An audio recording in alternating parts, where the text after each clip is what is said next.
Baiklah, perkenalkan nama saya Catherine Sinagas dengan NIM 2202100056. Di sini saya akan menjelaskan mengenai metode perlindungan pantai dengan menggunakan konsep hybrid engineering. Untuk yang pertama itu adalah latar belakang hybrid engineering adalah pendekatan inovatif dalam perlindungan pantai yang menggabungkan teknik hard engineering atau struktur fisik buatan dan soft engineering atau pendekatan alami untuk menciptakan solusi yang efektif, berkelanjutan, dan ramah lingkungan.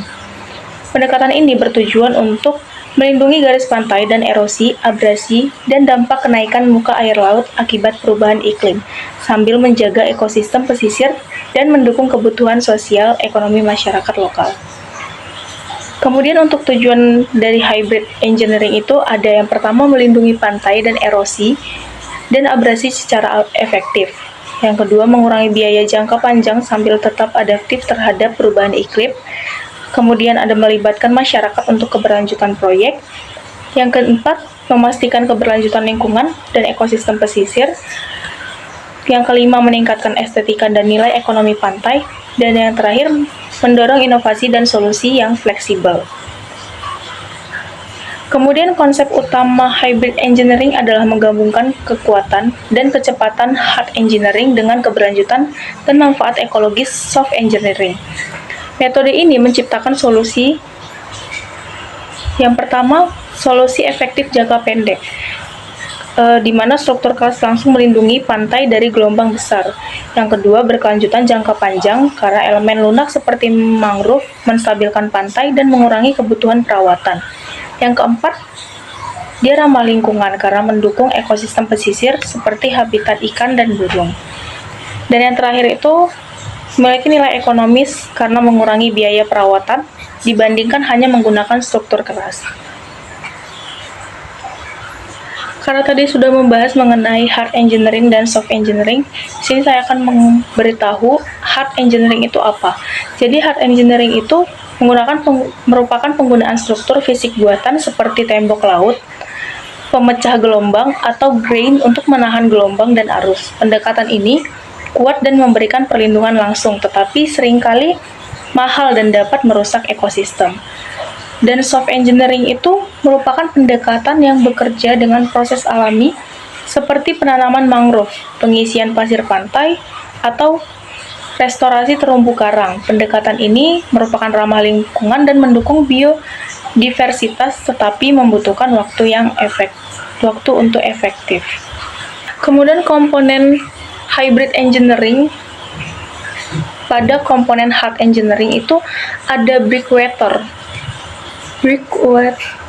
di mana struktur dilepas pantai atau material lain yang mengurangi energi gelombang sebelum mencapai pantai. Yang kedua itu ada groin, struktur tegak lurus pantai yang menahan pasir agar tidak terbawa arus. Yang keempat ada seawall. Yang ketiga ada seawall, itu tembok beton atau batu di tepi pantai untuk mencegah abrasi. Kemudian yang terakhir itu geotextile tubes, di mana tabungan kain besar berisi pasir atau sedimen. Kemudian untuk komponen di soft engineering itu ada beach nourishment, ada penanaman vegetasi, restorasi terumbu karang, dan juga dune restoration. Contoh studi kasus, saya mengambil contohnya itu ada dua. Yang pertama itu Pantai Demak di Indonesia. Pantai Demak itu terletak di Jawa Tengah yang mengalami erosi parah karena penebangan mangrove untuk tambak udang, sehingga menyebabkan hilangnya daratan hingga 1-2 km di beberapa area. Solusi hybridnya itu di hard engineering, pemasangan permeable dams, struktur sederhana dari bambu atau kayu yang diletakkan di laut untuk memperlambat arus. Untuk hasilnya, dalam waktu 3-5 tahun sedimen terkumpul kembali dan memperlebar pantai hingga puluhan meter. Kemudian studi kasus yang kedua itu ada di pantai Miami di Amerika Serikat, di mana Miami ini adalah kota pantai dengan ekonomi besar dari pariwisata, tetapi menghadapi erosi akibat badai dan kenaikan muka air laut. Solusi hybridnya itu menggunakan soft engineering, di mana beach nourishment, yaitu pengisian jutaan pasir untuk memperlebar pantai, dilakukan secara berkala. Dan hasilnya, pantai Miami tetap lebar dan menarik untuk wisatawan terumbu buatan, meningkatkan biodiversitas. Kemudian tantangan implementasi dari hybrid engineering itu ada biaya awal yang tinggi, kemudian pemahaman teknisnya, ketiga itu ada ketidakpastian alam, dan yang terakhir keterlibatan masyarakat. Untuk keunggulannya itu ada keseimbangan, di mana menggabungkan perlindungan cepat dengan keberlanjutan. Terus efisiensi biaya perawatannya itu lebih rendah karena elemen lunak mengurangi tekanan pada struktur keras.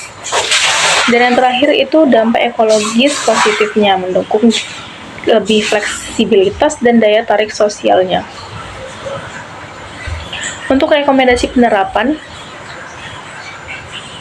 diperlukan beberapa langkah. Yang pertama itu ada investasi riset, kemudian kolaborasi, yang ketiga itu kebijakan pro-hybrid, kemudian monitoring jangka panjang, dan edukasi publik untuk meningkatkan kesadaran masyarakat melalui kampanye sekolah atau media sosial.